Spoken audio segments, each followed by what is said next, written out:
Bonsoir à tous. Nous voilà réunis ce soir autour d'un thème qui est un thème majeur en Chine. On a beaucoup parlé d'urbanisation et d'urbaniser les villes. Maintenant, il s'agit d'urbaniser les campagnes. Et nous avons avec nous, je vais leur laisser très vite la parole, nous avons avec nous Caroline Beaudelet, qui est notre modératrice pour cette session, Miguel Elossois et Marlène Leroux.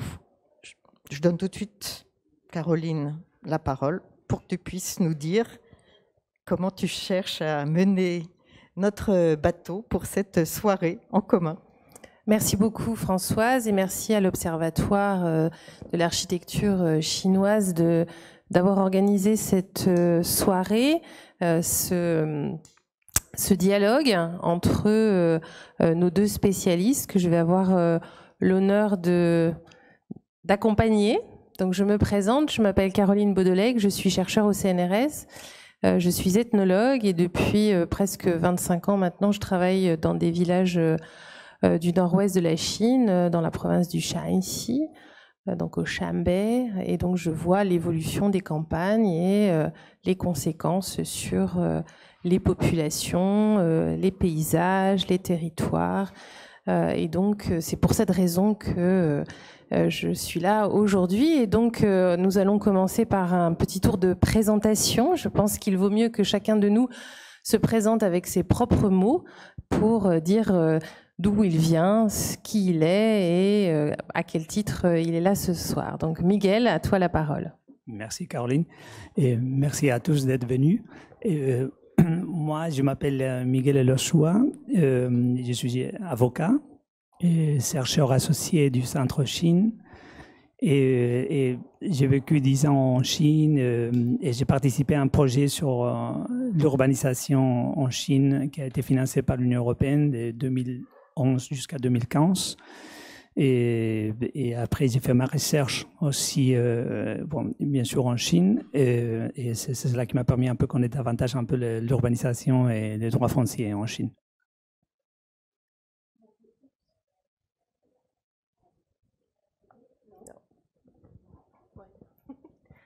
Bonjour, donc je m'appelle Marlène Leroux, je suis architecte et je suis actuellement donc partenaire d'une agence à Genève qui s'appelle Atelier Archiplein et je suis aussi coordinatrice d'un master d'urbanisme joint entre l'Université de Genève et l'EPFL. Je suis ici ce soir avec ma casquette de chercheur parce que j'ai fait une thèse à l'EPFL à propos de l'urbanisation de la campagne chinoise. J'y ai moi-même habité pendant 5 ans, où j'ai ouvert une agence d'architecture et d'urbanisme avec 3 architectes chinois. Donc j'ai commencé la découverte de la Chine en tant que praticienne, en tant qu'urbaniste qui devait régler qui a participé à des projets d'urbanisme et un peu par hasard, finalement pas tant que ça, beaucoup de projets d'urbanisme dans des territoires ruraux.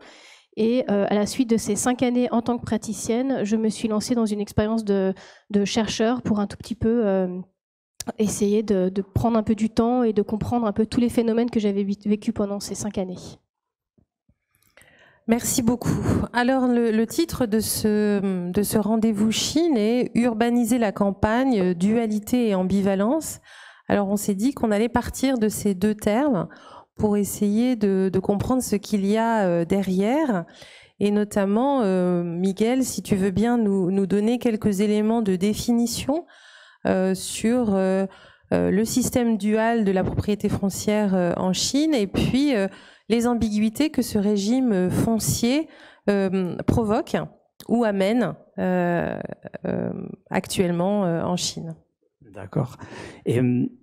Oui, on a parlé de dualité parce que le système foncier en Chine est divisé en 2, c'est-à-dire que le sol appartient soit à l'État, soit aux collectivités. Normalement, la Constitution de 1982, il a reconnu à l'État comme propriétaire du sol qui est dans les villes des centres urbains et à la collectivité comme propriétaire de le sol des zones rurales et de la périphérie des villes. Et c'est pour ça qu'on parle toujours du système des propriétés chinois comme un système de propriété dual. Quel problème pose-t-il? En Chine, comme vous connaissez sûrement, à partir de l'ouverture économique en 1978, et surtout à partir des années 90, quand le marché foncier il a été créé, on a clôturé la possibilité aux collectivités de vendre, transférer le sol ou de promouvoir les sols eux-mêmes. C'est-à-dire que dès qu'un plan d'urbanisme considère qu'une parcelle de terrain rentre dans la ville, et tout de suite, la loi établit que le terrain doit être exproprié. C'est-à-dire que les paysans ne peuvent pas profiter de l'augmentation des valeurs qu'il y a quand un terrain rentre dans la ville. Ça a posé beaucoup de problèmes, surtout quand on s'est rendu compte que les fonciers rapportent beaucoup de bénéfices. Et notamment avec le développement du marché foncier, le gouvernement a commencé à tirer et utiliser le foncier de plus en plus pour financer leur budget. Et maintenant, même en moyenne, le budget des villes à 50% est financé par les fonciers. Et donc, c'est pour ça qu'on a parlé des dualités. Je ne vais pas beaucoup parler de ça, parce que sinon, ça va prendre beaucoup de temps. Et pourquoi on parle d'ambivalence? C'est parce que, en général, le régime foncier en Chine est un peu ambigu. Un peu non, très ambigu. C'est difficile à comprendre beaucoup des concepts de la Constitution et des lois qui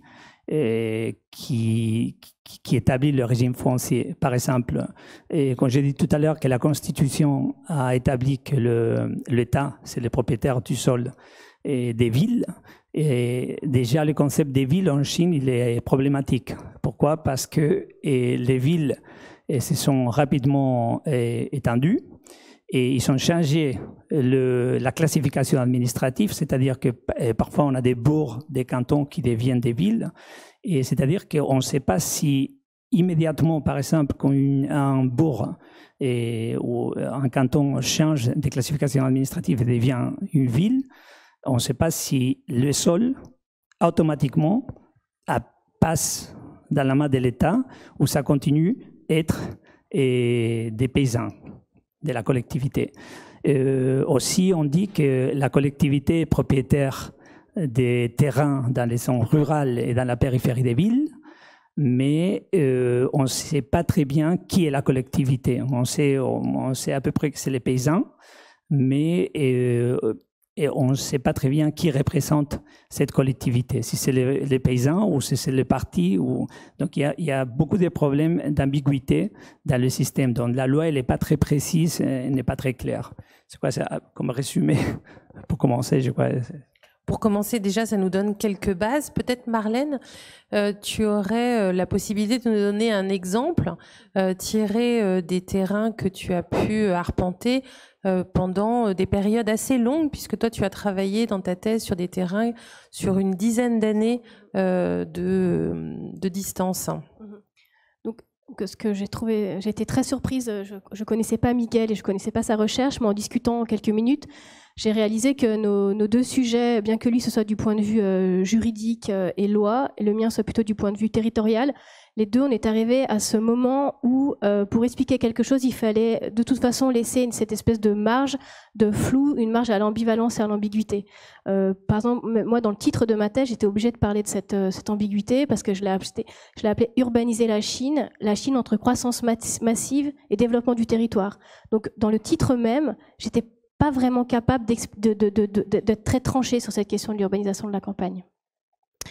Ce que j'ai fait, en fait, pour essayer de comprendre, en gros, l'application de toute cette ambiguïté au niveau de la réglementation entre le système foncier rural et le système foncier urbain, j'ai pris le point de vue de la modification du territoire. Donc j'ai observé 3 territoires dans 3 provinces différentes de Chine.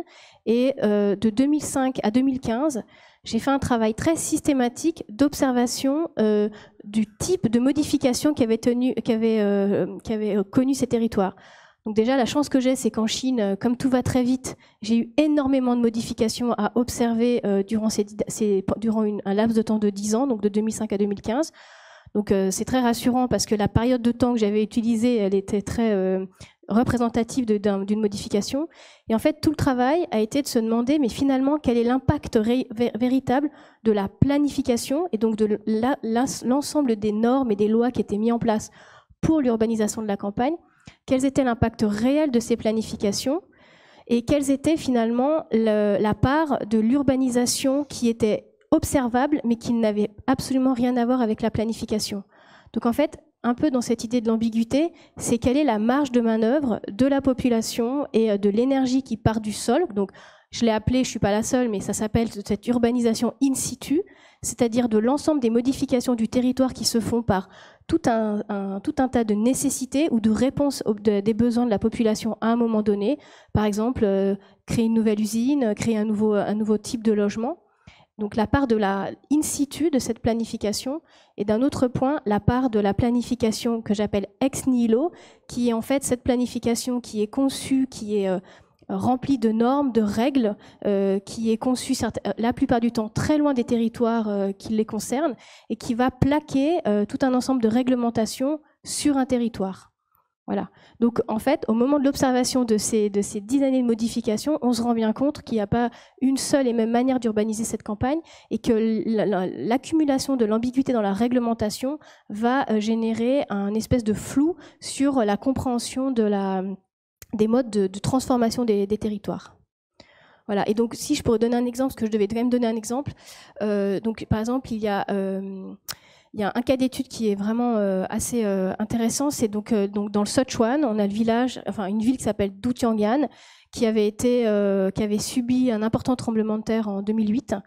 Il y a 2 choses très intéressantes quand on observe ce territoire. C'est que quand j'y suis allée quelques années après le tremblement de terre, j'ai été excessivement surpris du nombre de bâtiments détruits. Je m'étais dit, ah bah tiens, ça c'est parce que c'est la fameuse urbanisation des campagnes chinoises. Non, justement, je me suis dit, c'est parce qu'il y a eu le tremblement de terre, c'est pour ça qu'il y a autant de bâtiments qui sont détruits.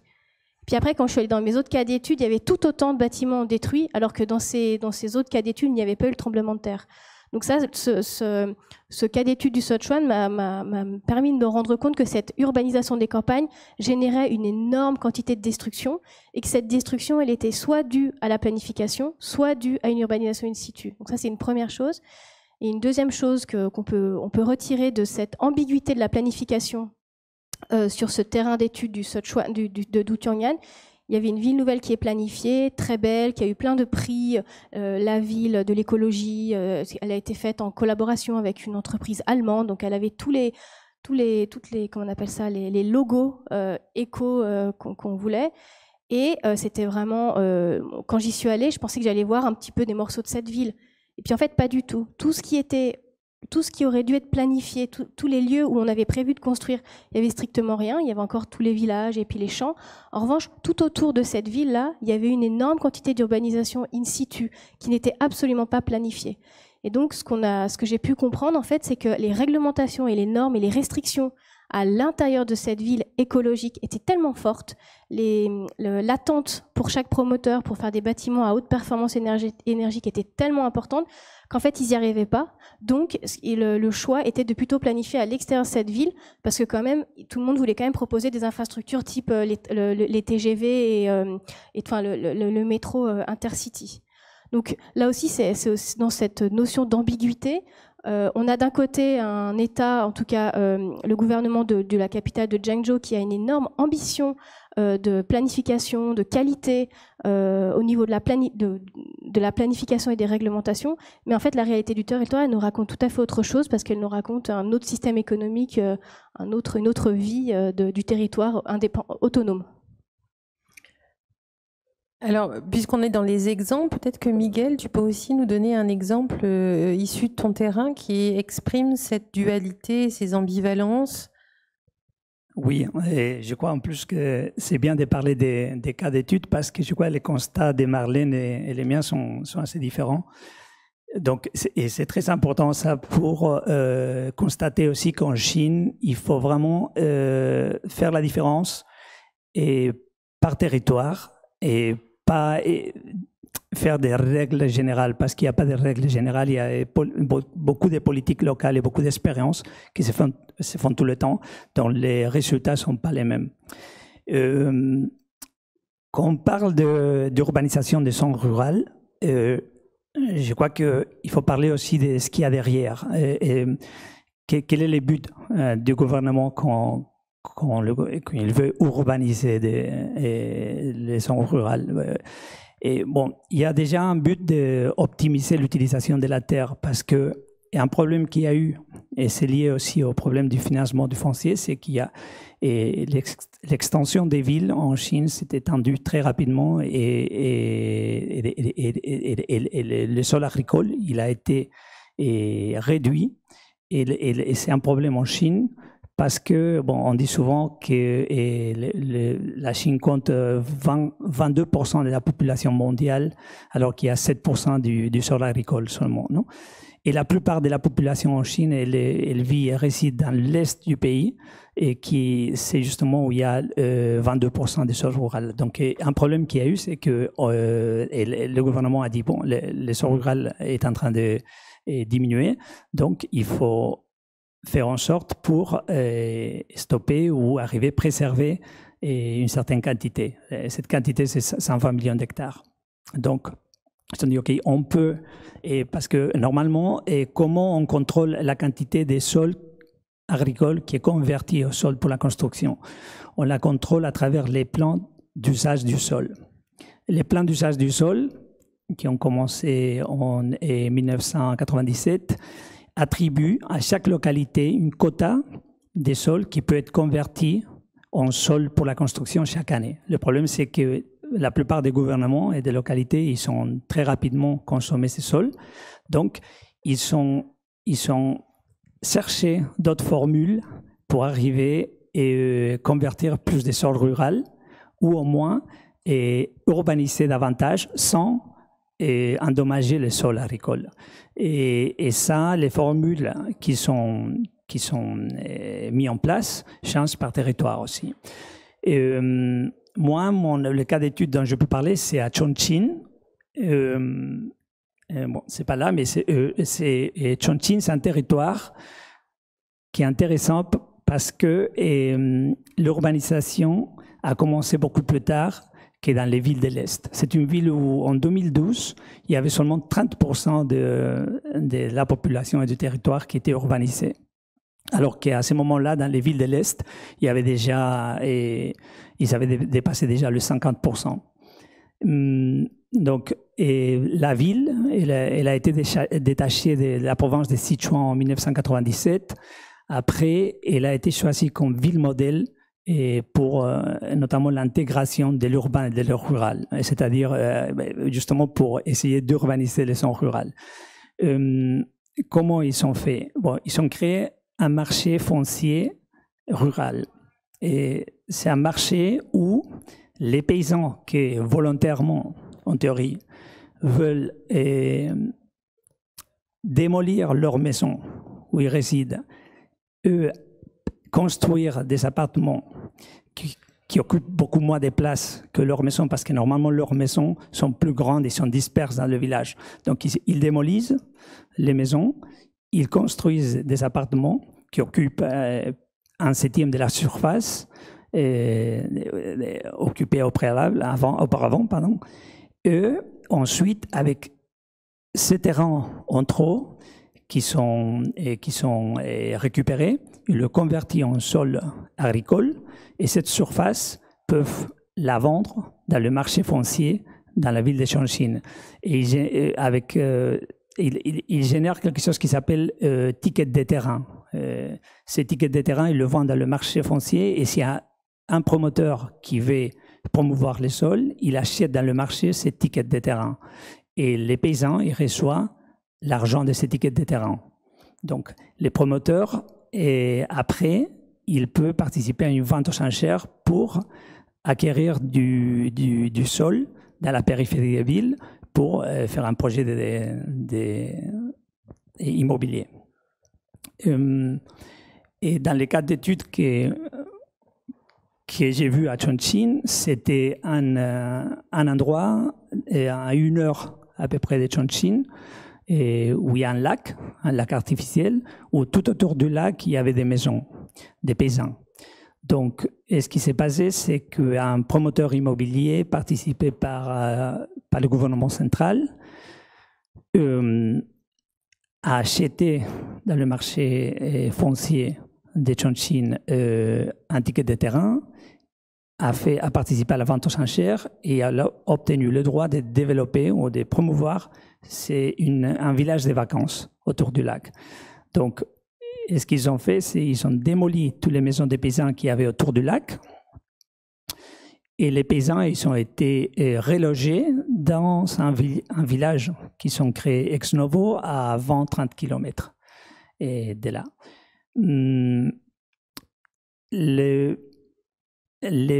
Ça a permis, tout de suite, le sol qui est autour du lac, tout de suite après l'expropriation, change sa nature et devient sol étatique. Donc, ça permet aux citadins d'acheter des maisons autour du lac. Ça, c'est un peu difficile à comprendre, mais normalement, les citadins, les résidents urbains, ne peuvent pas acheter des maisons rurales. Ça, c'est interdit par la loi. Donc, le gouvernement, ce qu'il doit faire d'abord, c'est exproprier le sol. Et une fois que le sol devient étatique, les citadins permettent d'acheter les maisons. Et, les problèmes qu'il y a eu à conséquence de ce projet, c'est que déjà, les paysans n'étaient pas très satisfaits parce que l'indemnisation était insuffisante. Ensuite,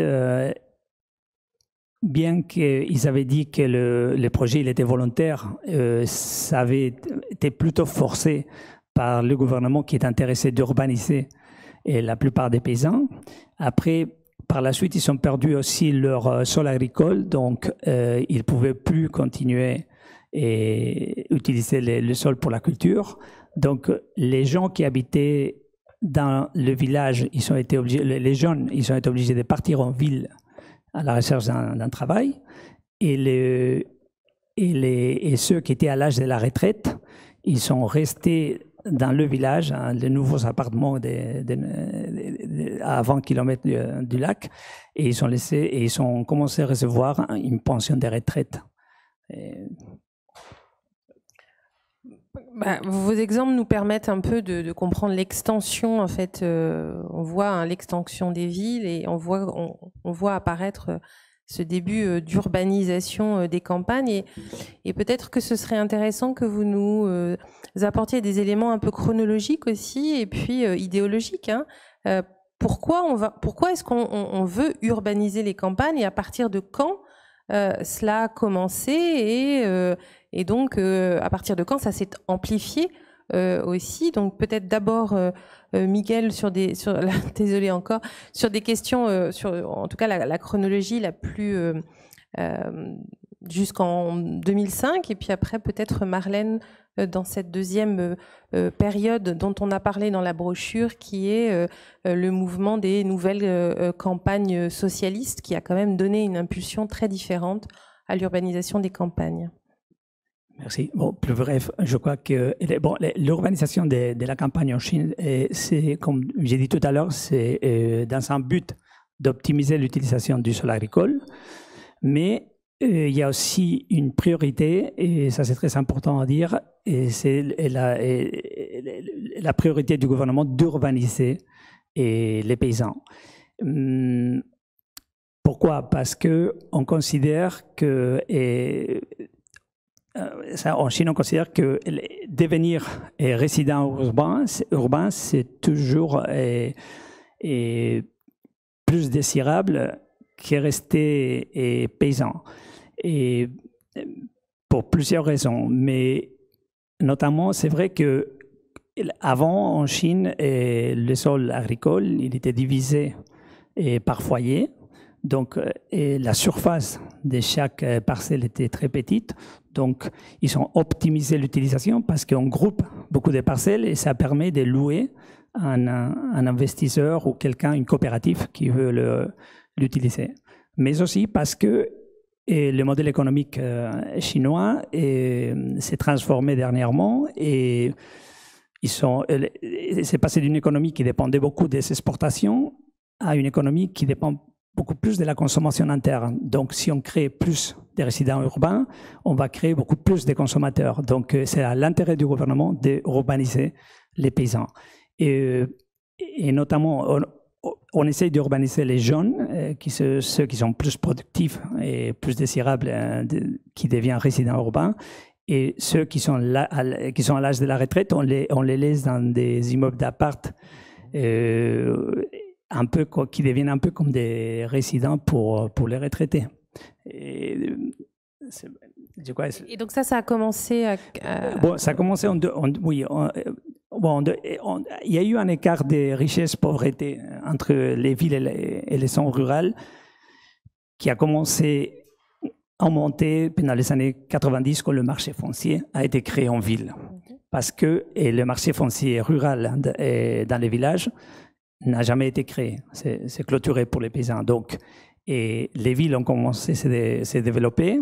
Le marché foncier il a commencé à prendre de l'essor. Donc, et les résidents urbains, ils ont commencé à avoir beaucoup plus de richesses que les paysans et les travailleurs migrants. Donc, cet écart de richesses, c'est notamment développé pendant les années 90. Et donc, le gouvernement chinois, depuis l'année 2000, qui commence avec la politique d'ouverture de l'Ouest, après en 2015, la construction de la nouvelle campagne socialiste, et en 2007 aussi avec l'intégration de l'urbain et de rural, et commence à investir davantage et beaucoup plus dans les zones rurales. Et c'est à ce moment-là qu'ils commencent à penser à l'urbanisation des zones rurales.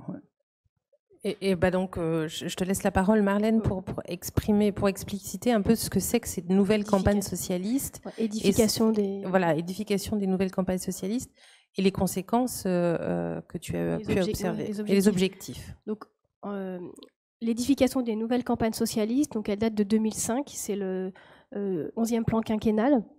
En fait, donc jusque 11 ou 12e. Ah oui, pardon. 11e, c'est ça, que je ne me trompe pas. Donc, comme l'a bien dit Miguel, il y a excessivement peu d'investissements du gouvernement dans les zones rurales, tout simplement parce que le gouvernement n'est pas propriétaire des territoires et des infrastructures qui sont dans les zones rurales. Donc, comme tout bon propriétaire, on n'a pas du tout envie d'investir dans un territoire qui n'est pas le nôtre. Ça, c'est tout à fait normal, hein. Donc, il y a avec l'évolution économique, la différence de richesse entre les zones rurales et les zones urbaines devient de plus en plus importante. Et puis finalement, dans une certaine mesure, elles sont de plus en plus insoutenables. On est d'accord, tout le monde connaît l'adage de parler de l'harmonie sociale. Ça devient excessivement urgent de rétablir une certaine harmonie sociale et donc de rééquilibrer les droits et les fonds et les financements qu'on donne entre un territoire rural et un territoire urbain. Donc en 2005, on a cette fameuse édification des campagnes socialistes. Il y a ces trois grands points principaux, de manière qui est énoncé de manière très publique. C'est la dédensification des centres urbains. C'est aussi l'absorption et l'accompagnement de l'exode rural, ça c'est le deuxième point, et surtout le troisième point finalement c'est la limitation de cet exode rural. Donc en fait le meilleur moyen de limiter l'exode rural, c'est un peu comme disait Miguel, c'est d'urbaniser les ruraux. Donc finalement c'est puisqu'on veut limiter que les ruraux viennent en ville parce qu'on voudrait surtout pas que ça nous dépasse, parce qu'on voudrait surtout pas devoir gérer des bidonvilles, parce que en Chine c'est totalement inacceptable d'avoir une population qui n'a pas vraiment de statut. Donc on se dit le mieux c'est d'amener la ville à la campagne. Donc c'est excessivement pragmatique de penser. Est-ce que tu peux nous donner juste peut-être des chiffres, des ordres de grandeur de cette population qui a quitté, ou peut-être c'est Miguel, des millions, des centaines de millions de personnes qui ont quitté les campagnes pour chercher du travail en ville à partir des années 80, c'est ça ? la chiffre des travailleurs migrants, maintenant, c'est à peu près 240 millions. Ouais. On parle en centaines de millions, donc c'est colossal. Donc finalement, avec cette édification des nouvelles campagnes socialistes, on a vraiment un changement de paradigme parce que tout à coup, on a officiellement une prise en compte déclarée de la différence de traitement entre les urbains et les ruraux. Donc, dans une certaine mesure, c'est excessivement positif le message qui a été donné de cette édification. Et ce message positif, il est aussi impacté en 2008 avec le changement du nom du ministère de la Construction. Il s'appelle plus ministère de la Construction des villes, mais ministère de la Construction des villes et des campagnes. Et puis ça paraît rien, ce petit mot, mais ça veut dire que toutes les têtes pensantes, tous les instituts d'État qui sont là pour planifier, elles ont maintenant le rôle de devoir penser à la planification de la campagne. Donc la campagne ne peut plus se développer par elle-même de manière in situ, mais il faut la planifier et il faut la réglementer. Finalement, l'édification des campagnes socialistes, elle s'attaque à le fameux, je ne sais pas si vous connaissez les San-non-Wenti, les 3 problèmes du rural. Et là, on essaie de dépasser justement l'unique aspect économique, mais aussi l'aspect culturel, parce que dans la pensée, donc à partir de l'ouverture économique, le statut du rural est de plus en plus dévalorisé, alors que jusque-là, dans la culture chinoise, il avait un statut tout à fait correct et raisonnable. Et puis avec l'ouverture économique, tout doucement, tous les maux de la Chine, tous les problèmes de la Chine, la pollution, tout ça, ça venait des ruraux. Donc l'objectif aussi, c'est d'harmoniser un petit peu la société pour arriver à reniveler le statut du l'individu, du paysan et de la personne née à la campagne. Et d'ailleurs, ça, c'est un truc qui est très intéressant d'un point de vue territorial. Il y a quand même une spécificité en Chine, c'est que le concept d'un rural n'est pas forcément lié au territoire dans lequel on habite, mais lié au territoire dans lequel on est né. C'est-à-dire qu'en fait, on peut garder un statut de rural, même si ça fait 25 ans qu'on habite en ville. Tout ça, alors moi, je ne suis pas du tout spécialiste de toute cette notion du permis de résidence, le RUCO, mais c'est quand même toujours moi, d'un point de vue territorial, parce que c'est ma discipline, c'est quand même incroyable de se dire qu'on détient le statut, un statut lié à un lieu de naissance, alors qu'on n'est plus du tout représentatif de cette typologie de territoire. Donc voilà. Et ensuite, ce qu'il faut bien savoir aussi, c'est que dans cette édification de la nouvelle campagne socialiste, on ne parle pas que de modification du territoire. En même temps, il y a tout un tas de nouvelles règles par rapport sur l'accès à la santé, l'accès à l'éducation, l'accès aux infrastructures. Infrastructure, c'est du territoire. En tout cas, il est associé à tout un mouvement beaucoup plus vaste que uniquement la construction de bâtiments. C'est beaucoup plus complexe que ça. Mais ce qu'on perçoit quand on observe le territoire, évidemment, ça va être le nombre de mètres carrés qui vont être construits. Voilà. Tu pourrais juste rappeler quels sont les Wugowenti ou les San-non-Wenti, c'est l'agriculture. Non, c'est l'agriculture. Voilà, paysans, agriculture et la campagne, le centre rural. Voilà. Donc, c'est dur d'être un campagnard. Et donc cette politique autour des nouvelles campagnes socialistes, l'édification des nouvelles campagnes socialistes, tu as dit que ça commençait en 2005. Elle a commencé partout à la même vitesse, ou est-ce qu'elle s'est concentrée sur des territoires expérimentaux à partir duquel on a pu développer ce principe? Et est-ce que tu peux nous donner quelques éléments concrets, toi ou Miguel, sur concrètement, qu'est-ce que ça veut dire pour un village de se voir urbanisé de telle sorte? Alors, moi, je peux juste parler par rapport aux 3 territoires que j'ai étudiés, qui étaient donc dans 3 provinces qui font une diagonale dans la Chine, qui permet d'avoir un peu la partie de l'Est la plus développée, moyennement développée, la partie moins développée. Donc, j'arrive plus ou moins à me dire que j'ai un peu une sorte de tableau. Et évidemment que ça s'est pas du tout développé au même rythme, évidemment. Et on va dire en 2005, il y avait, en tout cas le cas d'étude que j'ai à Qingdao, donc à l'est, une partie très développée. La planification était déjà complètement en route, mais le levier de l'édification des campagnes socialistes ont permis de justifier beaucoup plus d'expropriation. sachant que typiquement dans le cas d'étude de celui du Sichuan, il y avait à peu près une centaine de villages qui étaient à grande proximité de Qingdao, à grande proximité de la ville de Qingdao, et les paysans sentaient que ça allait commencer un peu à leur arriver parce qu'ils voyaient bien que la ville arrivait sur eux, et en fait ils étaient super contents de ce qui allait leur arriver, parce que quand ils commencent à avoir les bulldozers, ils savent qu'il va se passer quelque chose, et sachant ils se rendent bien compte que dans l'état dans lequel ils sont, il n'y avait pas beaucoup d'options d'amélioration de leur qualité de vie, à ce moment-là, à Qingdao, en tout cas, l'urbanisation de leur village était quelque chose d'excessivement positif. Donc leur village est détruit, on va les reloger quasiment au même endroit parce que très vite Qingdao a lui eu une loi pour que les personnes expropriées soient relogées dans un cercle très, très court. Donc quelque part, ils gardaient tout à fait les mêmes communautés.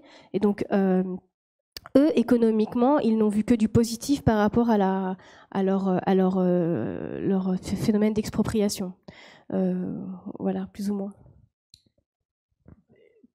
Dans mon cas, j'ai travaillé surtout à Chongqing, comme j'ai dit tout à l'heure, et j'ai vu deux études des cas. Et il y a eu un où je crois que les résultats sont plutôt positifs, les gens étaient plutôt satisfaits. Ça a été volontaire, les paysans ils ont déménagé dans des immeubles d'appartements. Et eux, ils ont utilisé le sol pour le louer à une coopérative qui employait quelques paysans.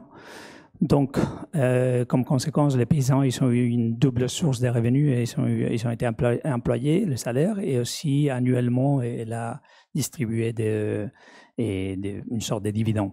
Mais dans l'autre cas d'étude dont je parlais tout à l'heure, le lac, les conséquences, je crois, elles sont toutes négatives.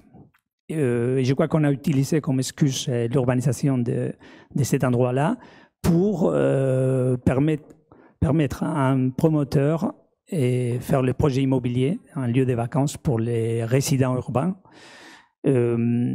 La population locale a été complètement déplacée et le projet il a été annoncé dans la brochure de la société, dans la vidéo promotionnelle comme un projet qui allait préserver la culture locale, notamment l'architecture aussi locale, mais tout a été démoli et ce qu'ils ont construit à la place, c'est un village suisse. Je crois qu'il y a les photos des maisons qui sont passées. Donc, une architecture complètement importée. Quand on regarde sur la Wikipédia chinoise, et encore aujourd'hui, la description du projet et du lac, on pense que les maisons des paysans sont toujours autour du lac et que les paysans ils y habitent. Ce n'est pas du tout le cas. Les paysans, ils n'étaient pas du tout satisfaits. Quand je suis allé là et j'ai fait la deuxième visite, tout de suite, le promoteur, quelqu'un qui représentait l'entité promotrice, et elle m'a pris des photos et tout de suite, des gens du gouvernement local nous ont obligés de partir, nous ont amenés à Chongqing, à la ville. Donc, tout se passe tout le processus a été très confidentiel. Donc, finalement, et ça arrive dans pas mal de cas en Chine, et ce qu'ils ont obtenu, c'est du sol qui était cher, parce que c'était un endroit bien placé autour du lac et pas loin de Chongqing. Et ils ont obtenu un sol très bon marché. Et ça a permis aux résidents urbains, comme je disais tout à l'heure aussi, d'acheter des maisons, des villas autour du lac. Et ce qui c'était étonnant pour moi aussi, c'est qu'ils ne voulaient pas se mélanger ou s'intégrer avec la population locale. Et déjà, on ne laissait pas passer les gens, c'est complètement fermé avec des gardiens. Et il y a eu un fonctionnaire local, justement, qui, quand on lui a posé la question, il nous a répondu que comme ça, les résidents urbains se sentiraient plus sûrs, sans paysans dans l'endroit. Donc, voilà. Les paysans sont dangereux, c'est bien connu. L'un et l'autre, vous nous avez donné des exemples, finalement, là pour l'instant en tout cas, de villages urbanisés à proximité de grandes villes qui, alors, sauf erreur de ma part, répondent aussi à une demande des urbains ou de la ville, hein, d'étendre son territoire. Comment ça se passe dans des villages qui sont beaucoup plus éloignés de centres urbains déjà conséquents, de campagnes loin dans l'ouest par exemple, ou dans des régions montagneuses? Comment sont arrivées ces politiques d'urbanisation de la campagne? Donc, et quand? Ouais, oui. Alors, donc moi, le cas que je connais qui est le plus éloigné d'un centre urbain important, c'est celui de Dutiangan dans le Sichuan, qui est finalement pas tant isolé que ça parce que c'est assez proche de Chengdu, mais là où je pourrais rebondir, c'est que l'objectif là du gouvernement local, c'est donc de créer une ville entre Dutiangan et Chengdu, une ville qui sort comme ça, qui sort de nulle part. Et le but, c'était de reloger, de détruire des milliers de villages, des millions de villages qu'il y a sur toute la plaine de Chengdu, parce que dans la plaine de Chengdu, à peu près tous les 700 ou 1 kilomètre, il y a un petit village, un hameau. C'est une distance qui vient du fait que, originellement, l'agriculteur peut, à pied, pour retourner 2-3 fois dans son champ, il faut une distance maximum, hein. Donc on a une plaine remplie de petits villages, et la justification de la création de cette ville nouvelle est de prendre toute cette population et de la mettre dans cette ville-là. Donc on est un petit peu dans cette cas de figure où il n'y a pas de nécessité d'une ville qui a besoin de s'agrandir. On va inventer un besoin de dire ces paysans n'ont pas d'accès à l'infrastructure, ces paysans sont trop isolés, il y a des personnes âgées, donc il faut qu'on crée une ville pour eux. Et là, ce qui est très intéressant, c'est qu'en fait, la nécessité, elle est inventée, elle vient pas du tout forcément des gens. Et quand le processus d'expropriation des gens pour retourner dans les morceaux de ville qui sont construits, c'est là où moi je suis pas tout à fait avec toi, je peux pas tout à fait certifier cette histoire de détruire les villages pour soi-disant récupérer du mètre carré de terre agricole, parce que des études que j'avais fait, en tout cas des urbanistes que j'avais rencontrés, ils m'avaient dit que eux, dans leur ligne de calcul, il y avait absolument pas la ligne dépollution du sol pour pouvoir à nouveau faire de l'agriculture. Donc ça, c'est un peu une sorte d'argument qui est très facile à utiliser, parce qu'on dit, voilà, on n'a que 7% de la terre agricole du monde, donc on a besoin de récupérer. Mais en fait, dans la réalité, on a une espèce d'accumulation de villes nouvelles, plus ou moins habitées, et une accumulation de villages détruits qui, eux, n'ont pas du tout la destination à devenir de vrais champs agricoles. Voilà. Ça, c'est une partie de la réponse, mais du fait que, en tout cas dans mon étude, je voulais voir l'impact de cette urbanisation, je n'ai pas fait cet exercice d'aller voir un village où il ne se passerait rien. Donc moi je pense qu'il y a un des biais du choix de mes cas d'études, c'est que j'ai pris que des villages qui étaient suffisamment à proximité d'une ville importante pour qu'il puisse se passer quelque chose dans les 10 années de mon étude. Donc je pense que oui, il y a des villages où il ne se passe strictement rien et où l'édification des campagnes socialistes n'est pas encore arrivée, parce que peut-être que l'objectif au fond, c'est de complètement enlever la population de ces villages-là pour imaginer qu'ils se déportent dans des villes qui sont à 100-200 km pour refaire, typiquement à Dutiangan, au pied de l'Himalaya, le but c'était de faire... Tout le monde disait il faut faire descendre les gens de la montagne parce que ça coûte trop cher d'aller continuer à leur apporter des infrastructures, par exemple par rapport à la santé. Donc peut-être une part de la réponse est de dire si le village est trop loin, si le village est trop mal placé par rapport à une infrastructure de mobilité, par exemple, peut-être que sa destinée dans la pensée de l'édification des campagnes socialistes, c'est de disparaître. Sauf s'il a un potentiel touristique. Oui, alors si je peux me permettre d'ajouter dans les régions dans lesquelles je travaille, en fait, l'édification des campagnes socialistes, je l'ai vu apparaître en 2017 pour la première fois, où dans les mairies des villages, on voit apparaître ces grandes affiches explicitant la campagne et des constructions de routes et des barres d'immeubles, une barre d'immeubles de chaque côté de la route, vide, complètement vide pour l'instant, et la volonté effectivement de faire descendre des hameaux qui sont dispersés, et donc d'une agriculture de subsistance, hein, avec des productions annuelles de jujubes ou de pommes achetées par la coopérative, de faire descendre les agriculteurs le long de la route principale et donc de rester à proximité du champ, mais de les regrouper là où on pourra développer,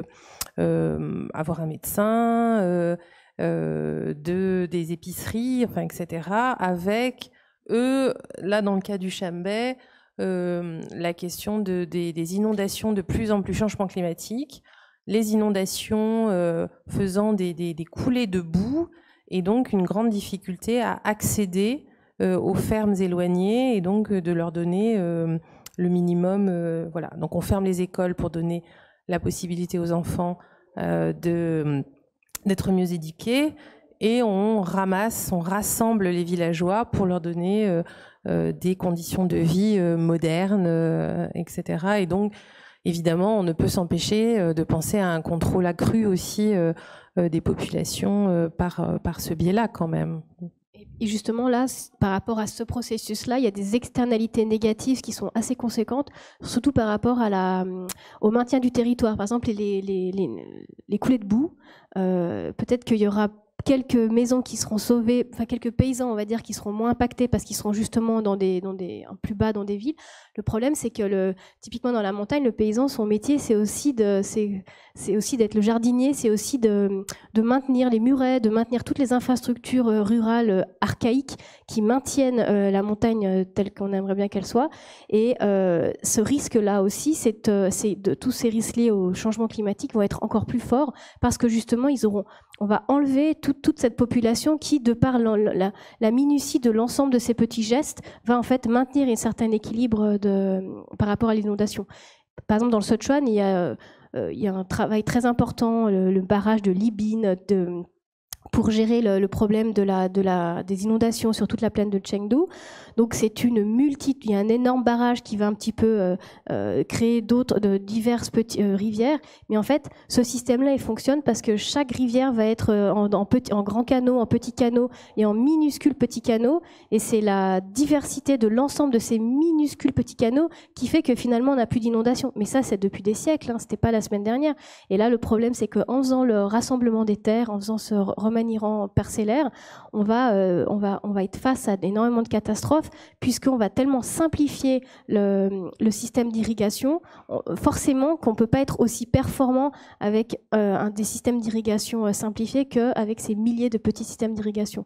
Donc l'impact, il y a un impact social, économique, mais d'un point de vue territorial et tout ce qui est biodiversité, là il y a un énorme impact de cette simplification de l'usage du territoire. Ça, c'est un problème additionnel aussi, c'est normalement comment on exproprie les terres pour la culture.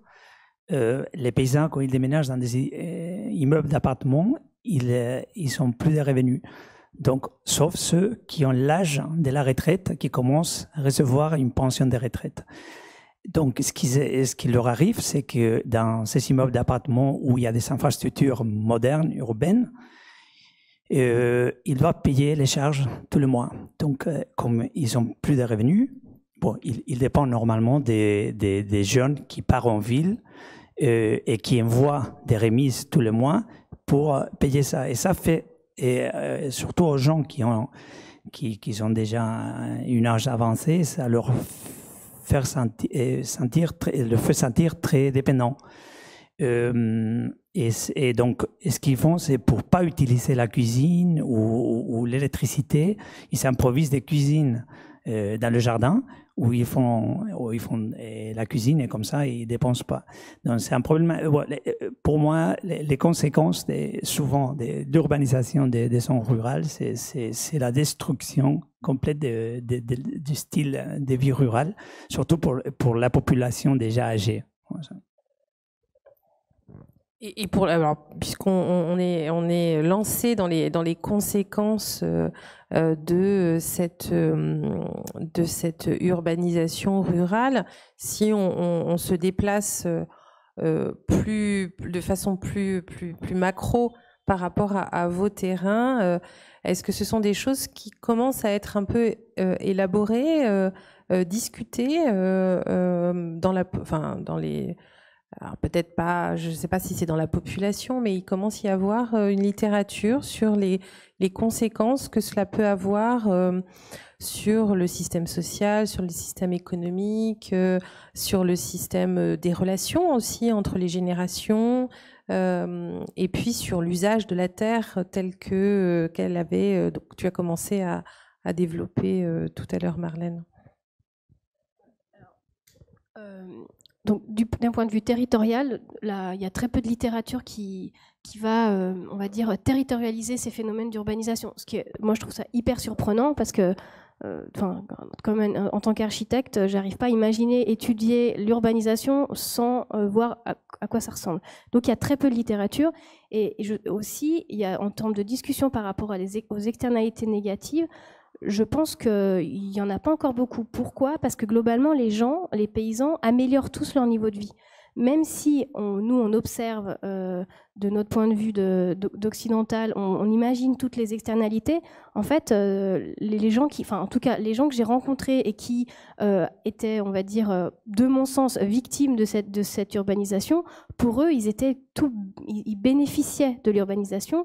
Et souvent, typiquement ceux que j'ai rencontrés dans leur maison du Sichuan, qui avaient des maisons un tout petit peu abîmées, ils préféraient ne surtout pas y toucher, surtout pas commencer à réparer, parce qu'en fait, ils se disaient, avec un peu de chance, ça va tomber, et avec un peu de chance, notre village va pouvoir être à nouveau un village modèle d'urbanisation d'urbanisation de la campagne. Pourquoi ? C'est parce qu'on a du mal à estimer la faible possibilité d'amélioration de la condition de vie d'une personne au temps de sa vie ou d'une génération à l'autre dans le contexte rural tel qu'il est encore aujourd'hui. Donc, en tout cas, de mes observations, l'urbanisation est très positive pour les gens. Parce que moi, j'ai peut-être moins rencontré de personnes âgées que toi. Peut-être je me suis focalisée sur les jeunes, je ne sais pas. Mais en tout cas, c'était plutôt positif. Et par exemple, par rapport à toute la perte du savoir-faire de l'agriculture du Sichuan, de la plaine de Chengdu, qui est absolument exceptionnelle, avec tout un travail de permaculture que je pense qu'on a complètement oublié, on ne sait absolument plus faire. Et en ce moment, c'est à nouveau là, en France, c'est à nouveau la mode de refaire des bocages. On est en train de réaliser qu'en fait, on a fait des trop grands champs, donc on est à nouveau en train de redéviser les champs, de refaire des fossés entre les champs. On est en train de comprendre à quel point on remet des arbres au milieu des champs. On est en train de recomprendre à quel point c'est important d'avoir de la complexité de biodiversité, même dans une agriculture industrielle et intensive. Et puis quand on est observateur du Sichuan, on se dit « Ah non, mais eux, ils ont tout compris ». Mais quelque part, la phase d'industrialisation, elle est peut-être totalement nécessaire pour avoir une phase de retour. En tout cas, de ce que j'ai observé, genre aller dans son champ avec un tracteur, c'est forcément 10 fois mieux qu'avec sa binette. Et puis la personne, moi je la comprends, c'est hyper fatigant de travailler à la main. Donc évidemment que l'individu, lui, ne voit que du positif dans sa modification. Parce que typiquement les paysans du Sichuan, ceux que j'avais rencontrés, ils restaient agriculteurs, sauf qu'ils devenaient des coopérateurs d'une industrie agricole, et ils changeaient de métier parce qu'ils conduisaient des tracteurs, enfin ils devenaient des ouvriers agricoles et non plus des paysans dans leur champ. Donc ils gardaient leur métier. Donc pour eux c'était complètement gagnant-gagnant, quoi. Alors est-ce que ça c'est lié au fait que on est proche d'une ville suffisante pour avoir des écoles? Parce que moi j'ai l'impression que là le nœud du problème c'est aussi regrouper des gens mais sans pouvoir ouvrir d'écoles rurales dans ce mouvement de regroupement des écoles dans les villes plus importantes. Et là, on se retrouve avec des villages où les jeunes ne peuvent pas habiter parce qu'ils ne peuvent pas accompagner leurs enfants dans la scolarité. Et par contre, moi, je vois dans mes terrains des champs qui ne sont plus ramassés, des jujubiers qui ne sont plus ramassés parce qu'il n'y a plus suffisamment de bras pour... et donc, on voit les jujubes dans les arbres et qui n'ont pas été ramassés. C'est complètement ça. C'est parce que typiquement, pour moi, mon cas qui était le plus rural, le plus une activité paysan, ils sont à 30 minutes de Chengdu. Donc les enfants, ils font les allers-retours dans la journée. Donc on n'est pas du tout dans ton cas où il y a une énorme incompatibilité entre la vie des jeunes et l'éducation et la vie rurale. Ouais. Miguel, tu voulais... Une autre conséquence très négative de l'urbanisation rurale, c'est que les paysans perdent par la suite leurs droits de propriété. Et ça, c'est très important parce que tous les paysans valorisent beaucoup leurs droits de propriété. Ils ne veulent pas renoncer à ça, surtout quand la ville s'étend et qui est proche d'eux, parce qu'ils savent qu'éventuellement, peut-être, ils peuvent se faire exproprier aussi. Et à conséquence de cette urbanisation et de la planification urbaine dans le milieu rural, ils perdent les droits de propriété. Donc ça, à mon avis, c'est aussi un aspect assez négatif.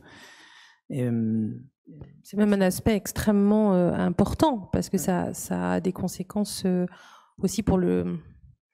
Alors, est-ce que c'est un choix? Ont-ils le choix, en fait?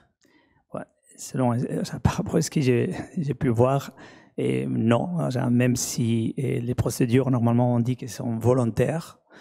Normalement, il faut, par exemple, à Chongqing, il fallait une votation que les paysans votent, 2/3 des paysans soient à faveur de récupérer du sol agricole pour déménager. Mais selon ce que j'ai pu savoir, la main du gouvernement est toujours visible dans toute la procédure. Et ils ont été persuadés à travers la persuasion et des promesses peut-être vides, ils arrivent en sorte qu'ils déménagent. Après, on a vu à Chongqing et autour du lac, il y a eu beaucoup de protestations de la part des paysans. Donc, ils n'étaient pas du tout satisfaits. Mais évidemment, je crois que pour le gouvernement et pour l'économie, à long terme, et évidemment, je crois que ça rapporte des bénéfices parce qu'on arrive à convertir davantage de paysans en résidents urbains. Finalement, le but du gouvernement, c'est arriver à 70%.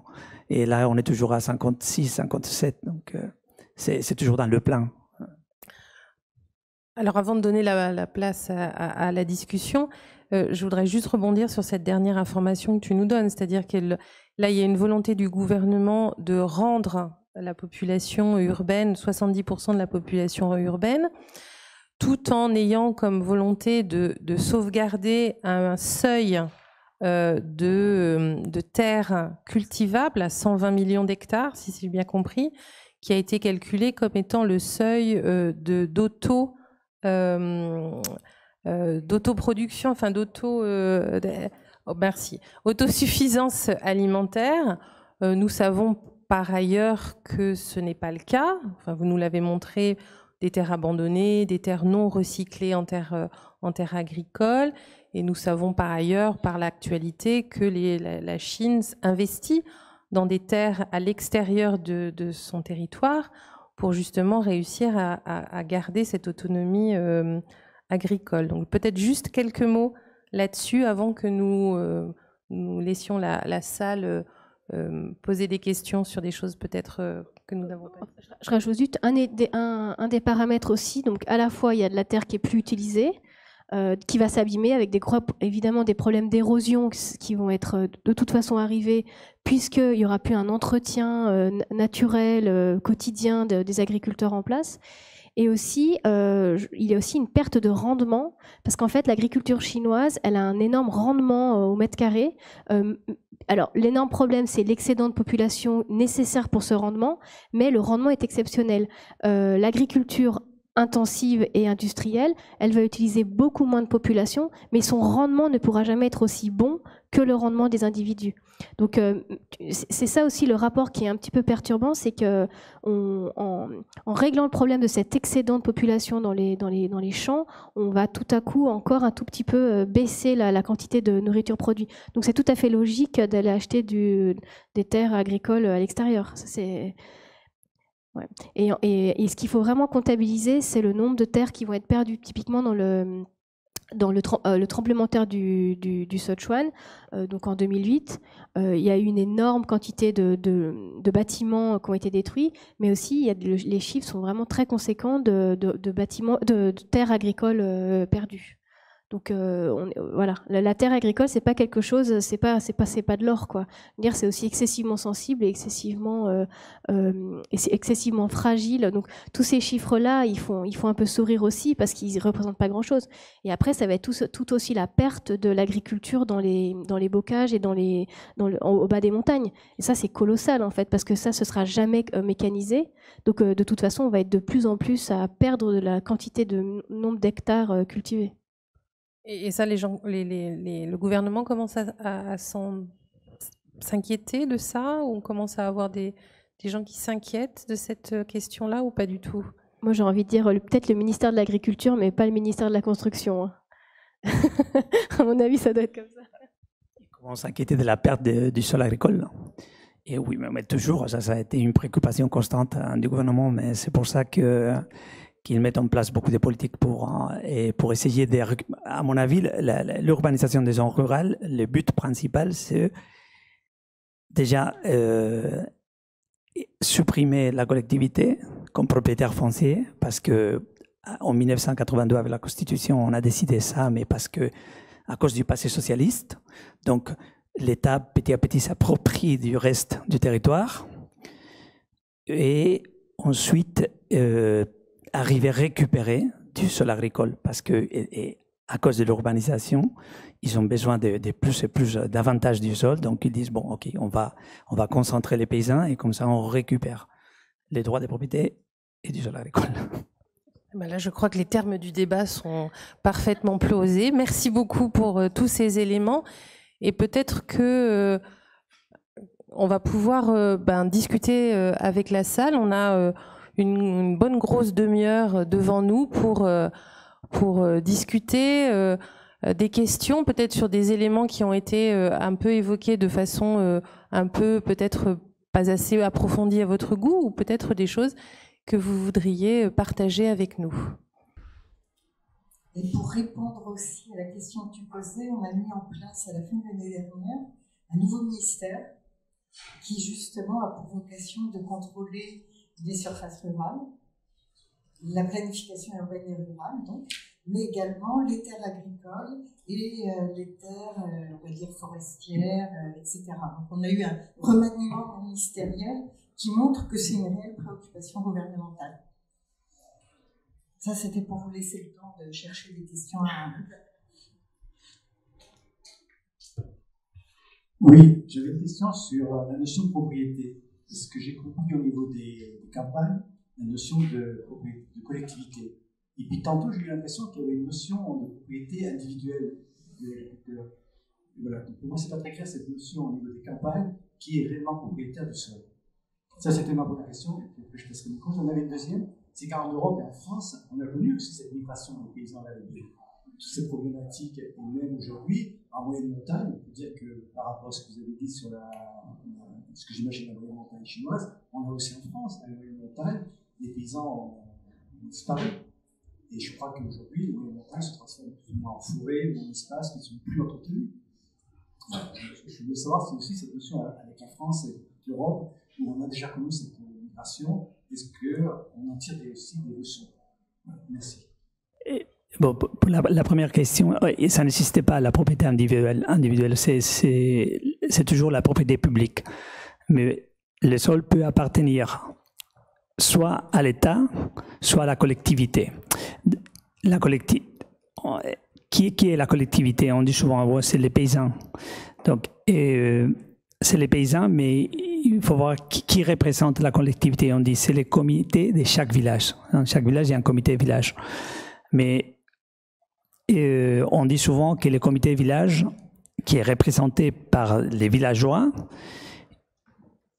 est aussi représenté par le parti.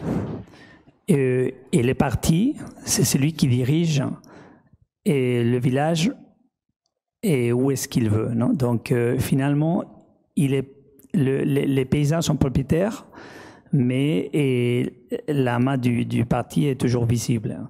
Mais ce qui se passe dans la campagne, dans les zones rurales, c'est que la collectivité est propriétaire, mais après, on a divisé, bon, ça passe aussi dans les zones urbaines, on a divisé le droit des propriétés en propriété et droit d'usufruit.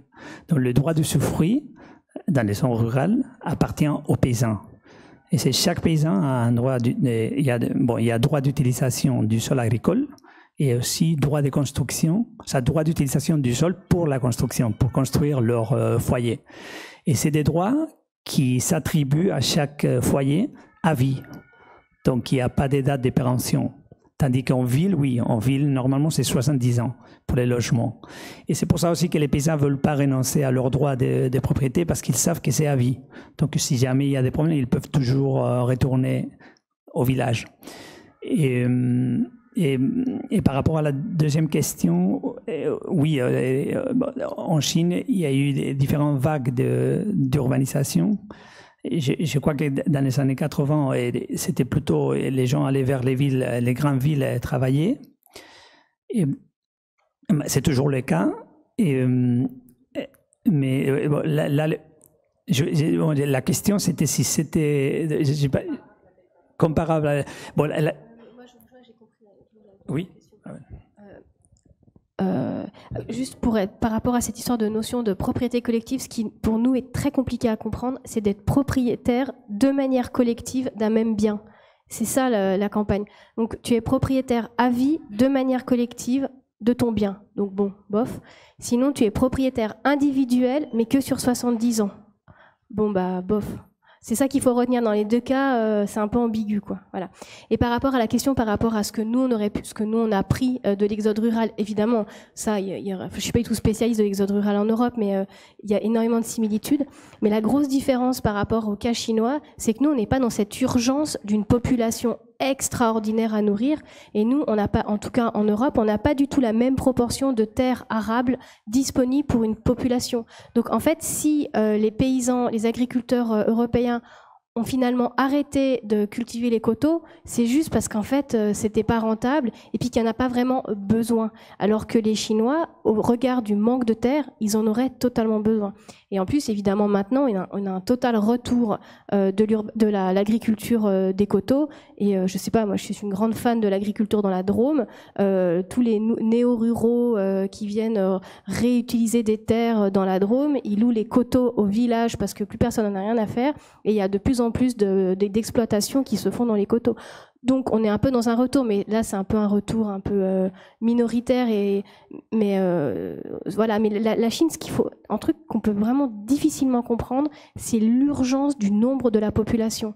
Et ça, c'est quelque chose qui revient systématiquement et nous on a du mal à la conscientiser. Il y a beaucoup, enfin voilà, la population est tellement énorme que chaque impact sur 1 mètre carré perdu, c'est un impact beaucoup plus important que pour nous. Et je crois que la grande différence avec l'Europe, et avec les États-Unis aussi, c'est que c'est ce concept de hukou, au permis de résidence, qui t'attache à vie aussi à ton lieu de naissance. Donc, et ce qui s'est passé en Europe, c'est que quelqu'un qui migre vers la grande ville, au bout de quelques temps, surtout dès qu'on a un foyer, on sent qu'on appartient à la ville. Mais les problèmes des travailleurs migrants en Chine, qui sont plus de 200 millions, c'est qu'ils ne se sentent toujours pas identifiés à la ville d'accueil. Parce qu'ils ne bénéficient pas, oui, c'est ça. Oui, c'est ça. Ils ne sont pas droits aux bénéfices urbains, dans l'éducation, il y a toujours des problèmes, sécurité sociale, pension de retraite et accès au logement. Souvent, ils ont l'accès restreint aussi. Et là, maintenant, ils ont l'accès restreint, mais pas à cause de la loi, sinon à cause de l'affordabilité. C'est pas affordable pour eux, c'est trop cher. Donc,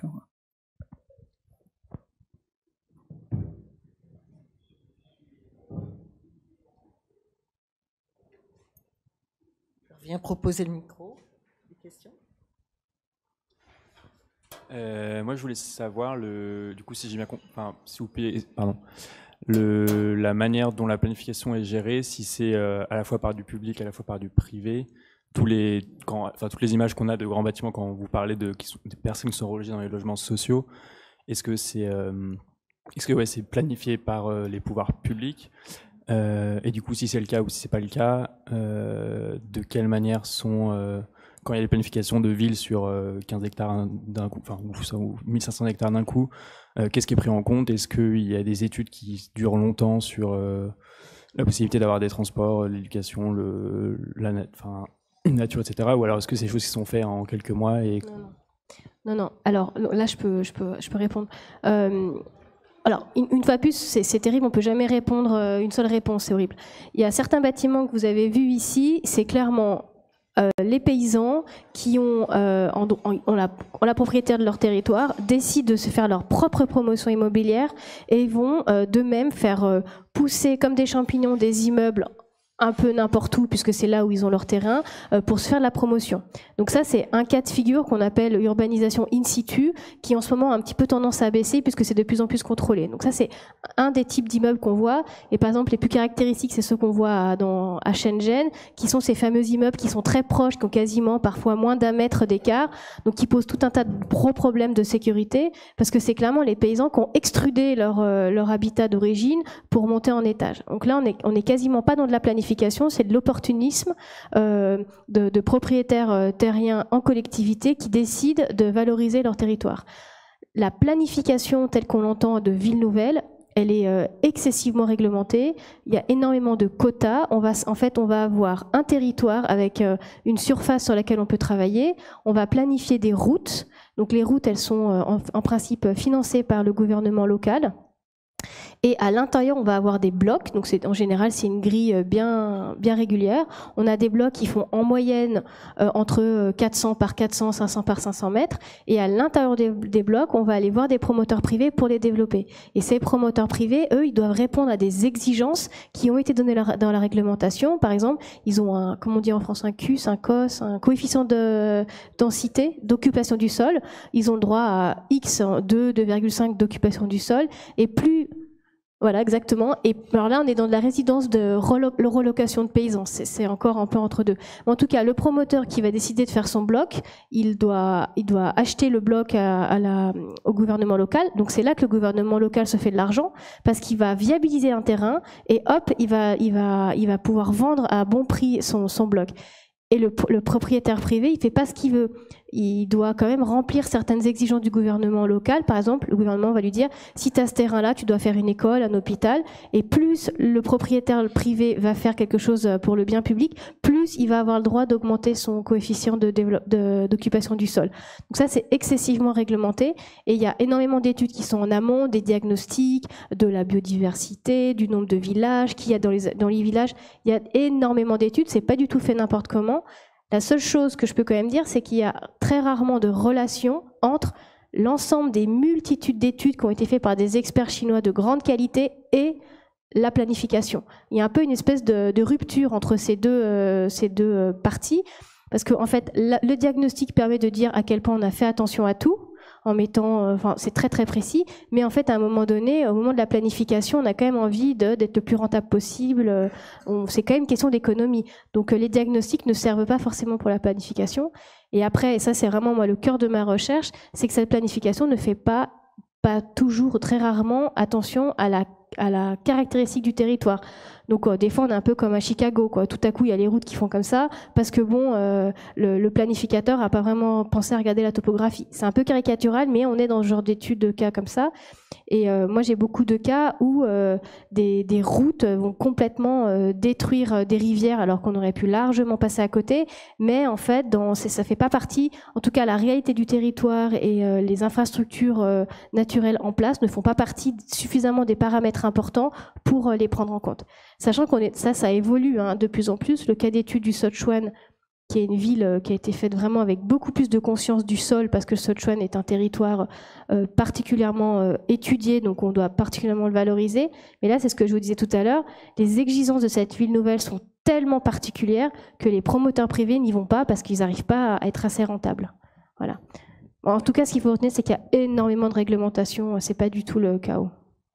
Bon, est-ce qu'on critique souvent la planification en Chine, c'est qu'elle est excessivement quantitative et elle ne prend pas en compte la dimension qualitative. Donc, c'est-à-dire que même si la loi, depuis 2007, dit qu'il faut prendre en compte l'avis des populations locales et qu'il faut le faire la planification en concertation avec les populations locales, en pratique, on ne le fait pas. Et ça, c'est un grand problème aussi. Et rarement en compte l'architecture vernaculaire et la structure de la société locale que l'on... si ce sont des familles étendues ou des familles nucléaires ou des choses comme ça, c'est rarement pris en compte, j'imagine. Oui, bien sûr. Et justement, quand on voit les préconisations de l'édification des campagnes socialistes, malheureusement, tout ce qui vient de la structure rurale dans un village pose problème. Donc il y a des experts qui vraiment le font, à mon avis, de toute bonne foi. Quand ils vont analyser un village, ils vont juste tout démonter. Tout pose problème. La taille de la route pose problème, les matériaux des bâtiments posent problème. Et à force de tout démonter et de dire que tout pose problème, la solution la plus évidente, c'est de détruire. Et ça, je pense que ça, c'est un problème aussi de la dévalorisation du patrimoine culturel rural, où on se dit qu'il y a pas assez de valeur de matériaux, par exemple, locaux ou de la mode de relation entre la nature et l'habitat. Tout ça, en ce moment, on est encore un peu dans une optique de cette idée un peu, d'une modernité hygiéniste. Et ça, on est encore un peu là-dedans, en tout cas au niveau des préconisations, des expertises sur la valeur d'un village. Sauf si ce village a des qualités suffisantes pour en devenir un village touristique. Moi, j'ai fait attention de ne m'intéresser que à des villages excessivement banal, sans aucune qualité particulière, parce qu'en fait, si on commence à s'intéresser à des villages qui ont une qualité vraiment, où on imagine immédiatement les cartes de touristes, là, on change complètement d'histoire, et là, j'ai pas du tout étudié ça. Je sais que, voilà, là, il y a une autre, ils auront une autre destinée. Moi, je m'intéresse aux maisons de paysans de basse qualité, mais qui restent quand même intéressantes, en tout cas au niveau de leur typologie. Et puis ils sont habités. C'est vrai, avec des vrais gens. J'oublie encore les gens. Et juste par rapport quand vous parliez des matériaux et de ce qui reste un peu éventuellement une architecture vernaculaire, tout ce qui est construit, c'est globalement à 99%, j'imagine, en béton armé. Ouais, ou pas armé. Ah oui. Tout ce qui est construit, c'est donc essentiellement en béton. Est-ce qu'il y a une relation, par exemple, entre des grands groupes de béton en Chine ou par province qui ont un impact fort sur les choix de matériaux, ou est-ce que dans les préconisations, il y a, éventuellement possibilité d'utiliser plus de bois ou de pierre, ce genre de choses, ou est-ce qu'il y a... Alors là, c'est un peu comme partout, hein. Quand on parle d'une urbanisation et d'une construction à la chaîne industrielle, les matériaux naturels, ils répondent pas à beaucoup de critères, et surtout par rapport à la rapidité de construction, à la production. Mais ça, c'est pareil en Europe, hein.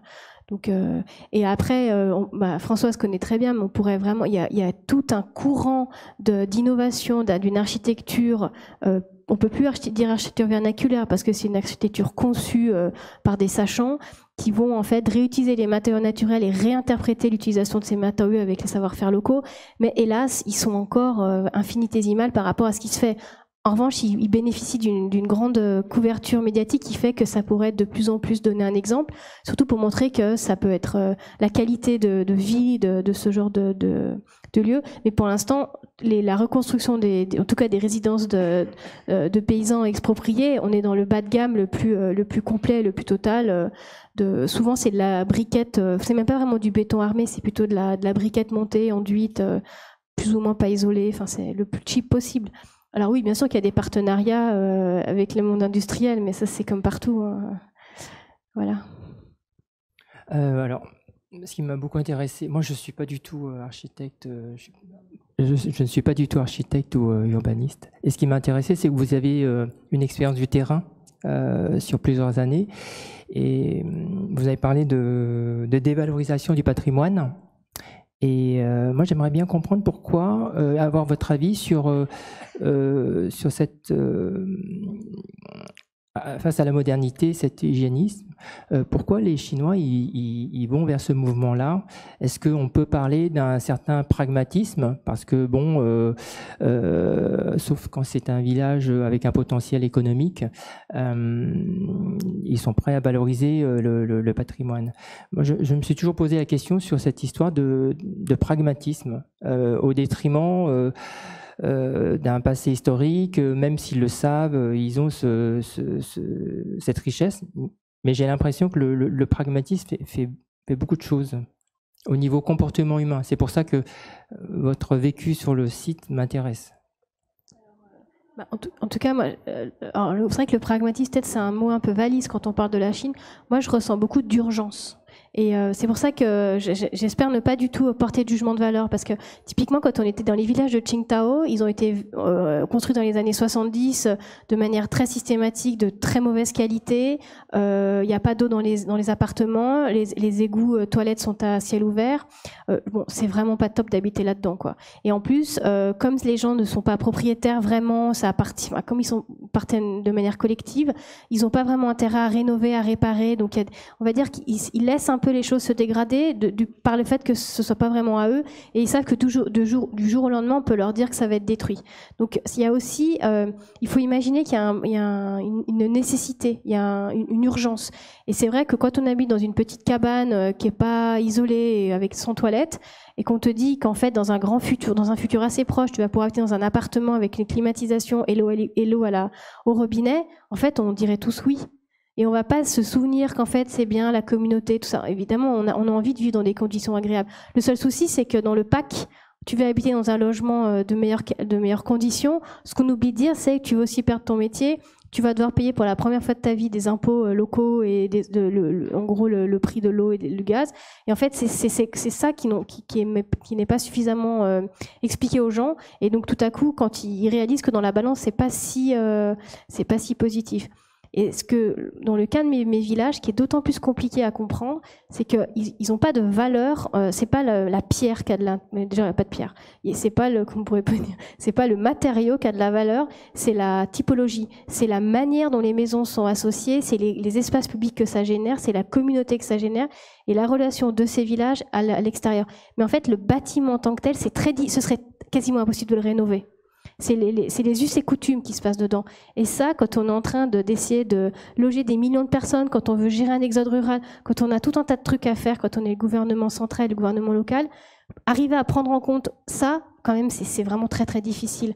Donc c'est là où on peut parler de pragmatisme, c'est parce qu'à un moment donné, il y a des urgences à gérer, et puis que là, pour l'instant, celle-là, ça n'en est pas une. Voilà, c'est une partie de la réponse. Non, je suis d'accord, hein. Mais c'est vrai que dans les villages, les maisons ne sont pas toujours si précaires qu'on le pense, parce que les villageois, depuis très longtemps, ils investissent là-dessus, parce que normalement, il y a beaucoup d'enfants laissés derrière, on les appelle, parce que les migrants, ils partent en file, et les enfants restent dans les villages d'origine avec les grands-parents, et les migrants envoient tous les mois de l'argent, et ils font des travaux dans les maisons, ils améliorent les maisons, donc et parfois ils sont même voire meilleurs que les appartements. Bon, je pense qu'ils sont beaucoup meilleurs que les appartements parce que la surface elle est beaucoup plus grande et l'aménagement spatial est horizontal. Ils ont un lopin aussi à côté, tandis que dans les appartements ils n'ont rien de tout ça. Mais je suis d'accord que oui, le gouvernement chinois est très pragmatique et il y a ce besoin, cette urgence d'urbaniser les gens aussitôt que possible.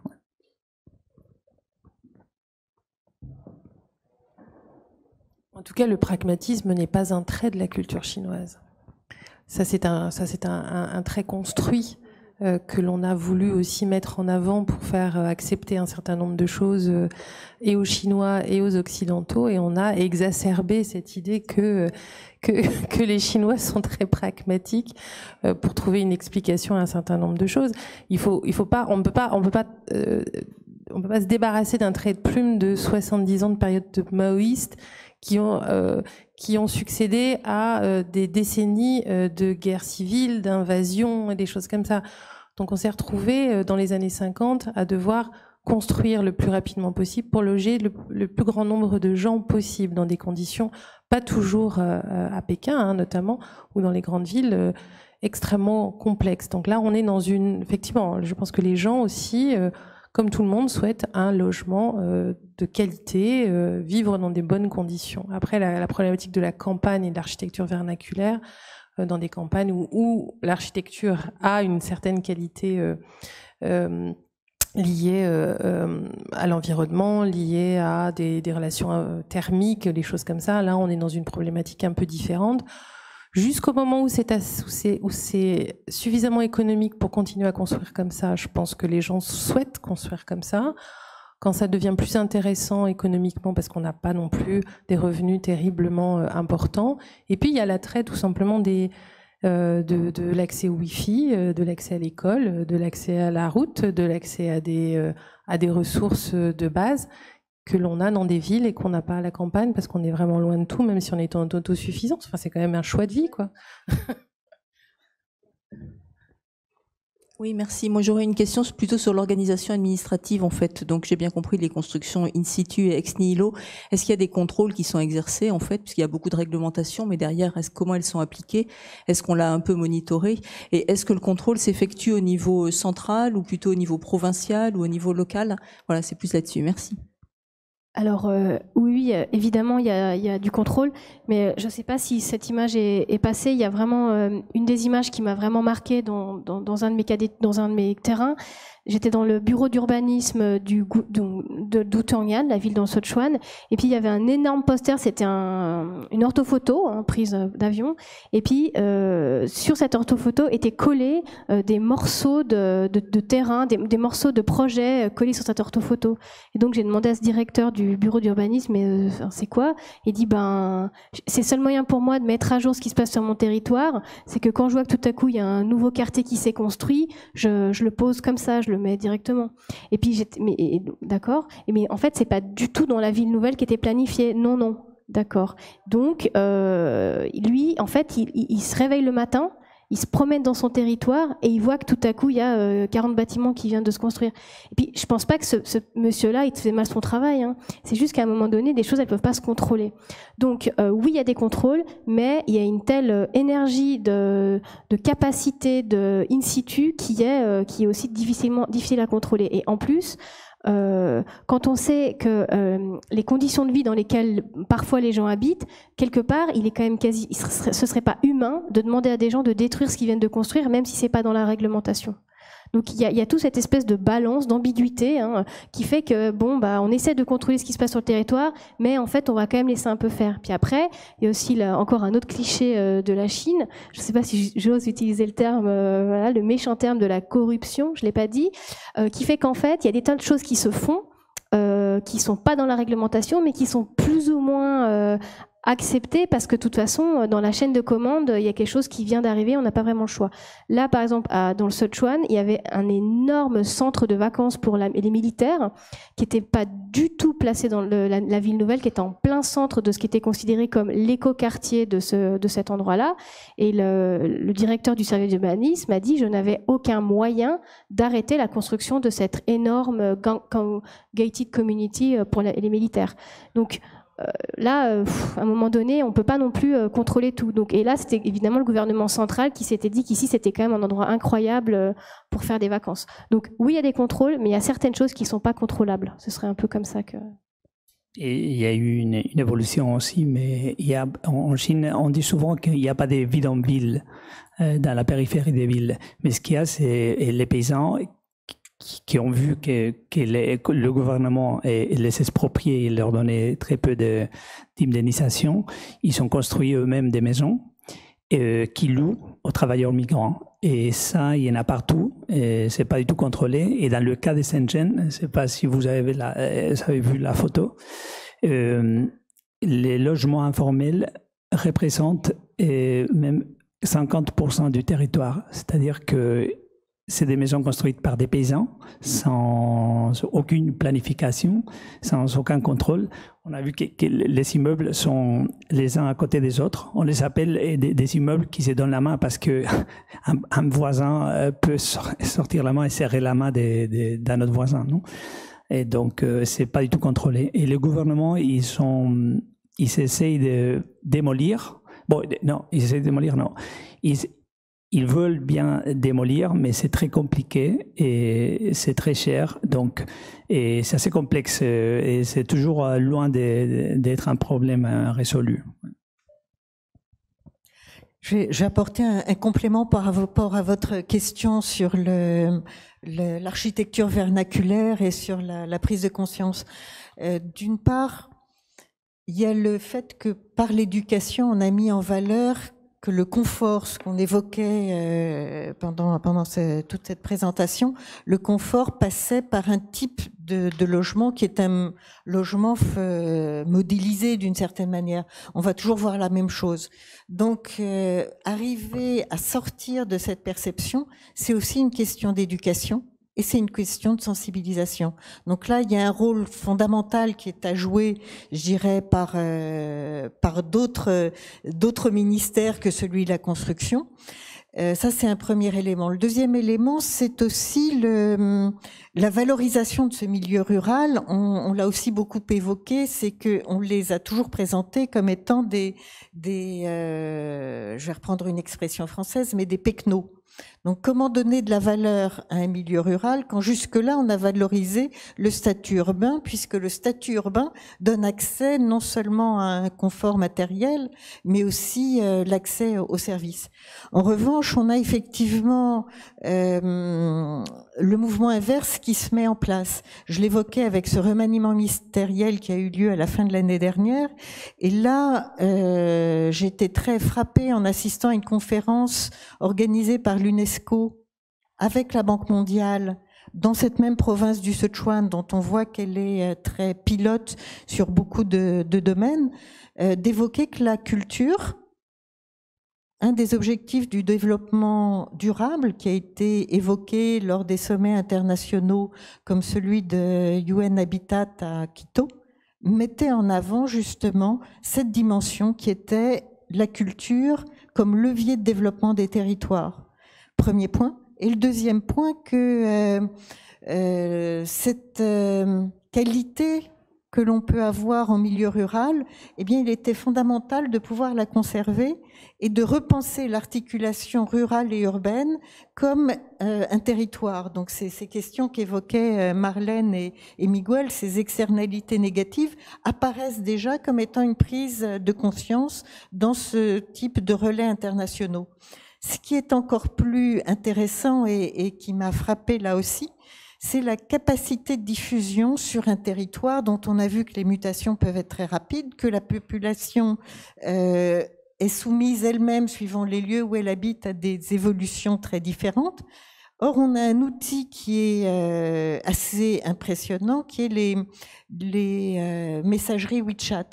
C'est-à-dire que cette communication sur cette conférence, en fonction des posts qui sont faits par les participants, est déjà mise en avant immédiatement sur l'équivalent de ce que serait chez nous Facebook. Donc on a une diffusion aussi bien par les participants, mais aussi par le milieu officiel. Moi, si je veux en faire autant à mon échelle, je sais que ça va ça va passer par des notes qui ne vont pas forcément être lues, qui ne vont pas forcément retirer l'attention de ceux à qui elles sont adressées, etc. Donc on est dans cette complexité de relations aussi, de diffusion et de capacité d'appropriation qui nous sont assez étrangères ici en France ou du moins en Occident. Enfin, toujours sur le côté vernaculaire, et ça sera mon dernier point, il y a les réglementations qui vont privilégier, par exemple, des constructions en béton ou en ciment, là où auparavant on va utiliser les ressources naturelles. Donc, tant que l'équivalent de notre ministère de l'équipement ne permet pas l'utilisation de matériaux qui sont les plus évidents, eh bien, ça limite aussi la possibilité de garder cette qualité qui était pointée par Marlène, d'une conception environnementale où on a à la fois les relations du bâti avec le non bâti, qui elle-même permet les relations d'un milieu social constitué. Voilà, donc tous ces éléments-là sont partie d'un puzzle complexe et c'est cela qui cherche à être mis en avant dans une société maoïste, communiste, formée en silos, où la transversalité et la transdisciplinarité ne sont pas encore de mise, bien qu'on soit par ailleurs dans un état ultra-capitaliste. Et alors, je suis extrêmement d'accord avec toi et je pense que ça pourrait faire l'objet presque d'une autre réflexion, d'un autre rendez-vous Chine. Et je me permettrais juste d'ajouter aussi l'élément qui fait que il est très difficile, on l'a dit plusieurs fois, de généraliser parce que il y a l'élément personne qui gère le district ou personne qui gère la province. Et donc, un administrateur en poste pendant les 5 années où elle est en poste dans un district et qui est passionné par le patrimoine rural va donner une impulsion différente que son prédécesseur ou que son successeur qui, lui, n'a aucune appétence pour ce genre de choses. Et donc, il y a, parce que ce n'est pas un pays centralisé dans le sens français où il y a une marge de manœuvre des provinces et des districts, on voit des disparités énormes sur le territoire, justement parce qu'il y a la patte de l'administrateur en poste et de son équipe qui peuvent tout changer sur un territoire.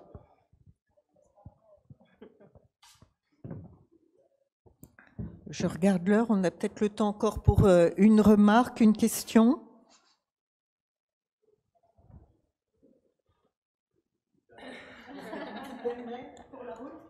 Juste une question pratique un peu bête par rapport aux recherches que vous avez menées sur le terrain tous les deux. Est-ce que vous parlez chinois? Est-ce que vous étiez tout le temps accompagné par des locaux? Est-ce que quand vous disiez que vous étiez dans le bureau de la personne qui s'occupait de la planification de telle commune, de telle ville, enfin comment ça s'est passé un peu en termes de pratique?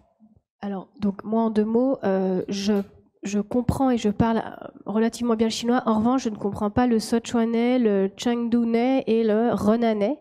Donc, dès que j'étais sur mes terrains, surtout quand tu parles avec même d'ailleurs les gouvernements locaux d'usage, c'est hyper difficile de comprendre ce qu'ils racontent. Puis j'ai pas un très bon chinois, mais bon. Moi, donc la chance que j'ai eue, c'est que j'ai travaillé pendant 5 ans avec des Chinois qui m'ont fait du décryptage perpétuel, donc des gens très très intelligents qui en fait dans chaque circonstance prenaient le temps pour me décrypter ce qui était en train de se passer. Et oui, quand je suis allée sur les terrains, j'ai pris un de mes 3 partenaires pour me faire les décryptages.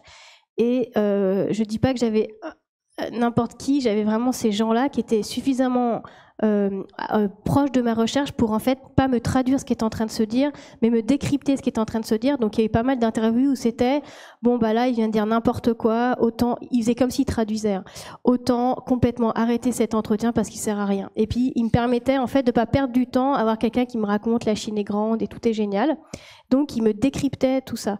Donc la conclusion je pense que c'est nécessaire d'avoir un maximum de partenaires locaux et si le chinois c'est quelque chose quand même de très compliqué, de pas avoir n'importe qui traduit, parce que aussi quand le traducteur est trop dans la pensée générale et la pensée droite, c'est une catastrophe parce qu'il traduit encore complètement différent que ce que la personne essaie de raconter. Donc c'est hyper important. Moi j'ai déjà eu des traductions encore plus de droite que ce que la personne est en train de me raconter. Voilà. Mais voilà. Oui, moi je parle chinois et j'ai travaillé beaucoup le chinois. J'ai fait des études de chinois avant de faire la recherche parce que dans mon esprit, à l'époque, c'était pas du tout... ça, c'était dans mes objectifs faire de la recherche, mais j'ai vécu pas mal de temps en Chine et j'aimais beaucoup travailler le chinois et c'est justement à cause de ça que je me suis dit, comment je peux continuer? Et c'est en faisant de la recherche que j'ai continué. Donc, normalement, j'ai pas utilisé des interprètes, mais à Chongqing, évidemment, qui a un dialecte, là, et j'arrivais pas à comprendre souvent ce que les paysans me disaient, donc et souvent j'allais avec un camarade chinois parce qu'il a fait un doctorat aussi en Chine, donc et c'est lui qui m'accompagnait, qui m'aidait avec la traduction.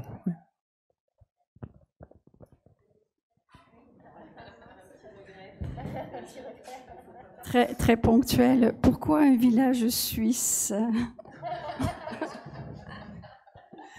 Oui, ça c'est très intéressant. Et justement, on parlait de la préservation du patrimoine moi, ce qui me frappe et ce qui me frappait là avec ce projet-là, c'est que les promoteurs, le gouvernement, parlaient souvent de la préservation et de la culture locale, mais ce qu'ils ont fait, c'est complètement étranger. Donc, souvent, on dit en Chine, et surtout avant, on disait qu'on aimait beaucoup tout ce qui venait d'étrangers. Et, donc peut-être que je crois que tout est en train d'évoluer très rapidement. Donc peut-être qu'à ce moment-là, il y a seulement 3 ans, l'architecture étrangère était très valorisée, donc on la voyait comme quelque chose de très beau, mais peut-être que maintenant, et je crois que ça va être le cas d'ici peu de temps, on va commencer à valoriser le patrimoine. Je ne sais pas s'ils vont reconstruire ce qui a été démoli avant, je ne sais pas comment ils vont valoriser le patrimoine, mais je crois que ça va arriver. Oui. Ah non, pas du tout, mais dans le village, je ne sais pas si vous l'avez vu, il y avait une église même. Et pendant la première visite, les fonctionnaires locaux ils m'ont dit que oui, qu'une fois que les résidents urbains achètent les maisons, ils allaient appeler un prêtre et qui aurait des messes aussi. Mais évidemment, c'était faux. Mais c'était plutôt l'église, on l'utilisait souvent et parce que les couples des mariés, normalement, on fait des reportages, des photos, et ils se mettent devant l'église et c'est joli. Ouais.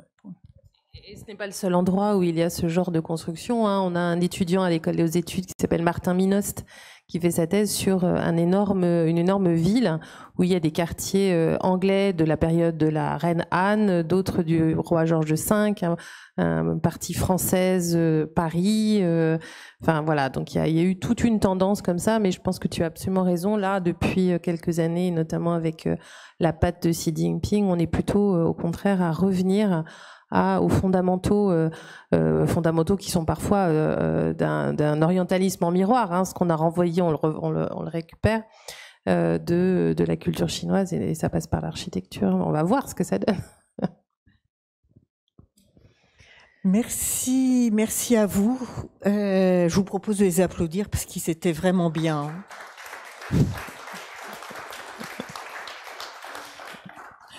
Merci Caroline pour cette modération. Merci Miguel d'être venu depuis Madrid.